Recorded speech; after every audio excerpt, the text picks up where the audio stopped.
Bonjour Benjamin. Bonjour Bertrand. Votre voyage, votre tour du monde, c'était le 3e cette année déjà. Exactement. Vous travaillez chez Altran tout le reste de l'année. Qu'est-ce que vous faites?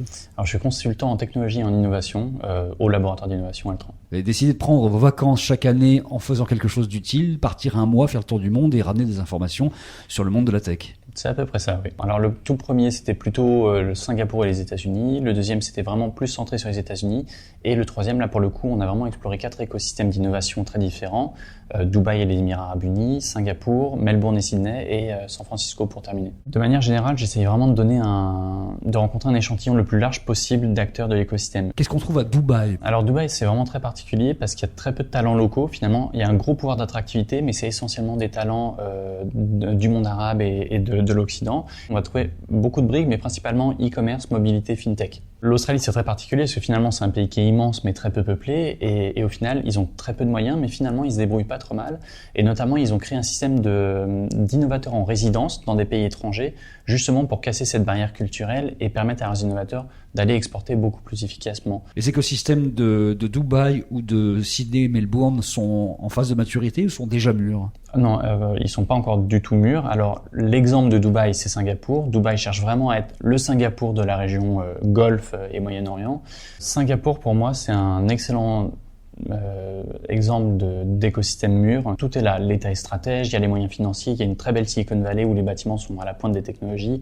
Je crois qu'on compte 40 000 docteurs dans tous les domaines de la science à Singapour. Bon, pour des raisons diverses et variées, la mayonnaise prend pas encore, mais c'est un exemple très intéressant. Qu'est-ce qu'ils font mieux que nous ou moins bien que nous?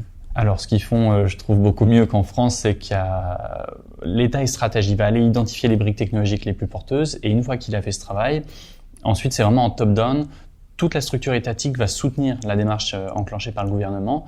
Vous allez avoir des fonds extrêmement importants, en milliards de dollars, qui vont être débloqués. Il y a une très bonne transmission, une très bonne collaboration entre acteurs publics et acteurs privés. Finalement, les choses se font assez naturellement. Là où en France, on est quand même toujours très fragile sur l'aspect financement et implication du privé. Il y a une dimension Tech for Good qui est de plus en plus forte dans les pays industrialisés. Est-ce que vous avez retrouvé ça un petit peu partout autour du monde ou pas? Alors, pour avoir fait le programme de Singularity University, je suis en plein moi-même dans la logique Tech for Good.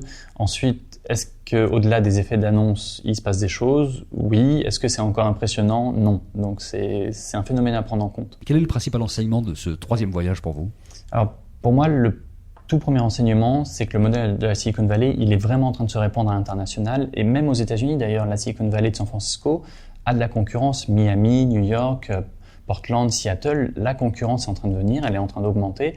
Et finalement, l'avantage comparatif qu'a longtemps eu la Silicon Valley est toujours là, mais il est en train de s'amoindrir. Donc la Silicon Valley, ça n'est pas une géographie, c'est un état d'esprit finalement qui peut s'exporter. Oui, on peut le dire comme ça. Ensuite, ce qui est passionnant, c'est de voir la façon dont ça s'adapte à chaque écosystème.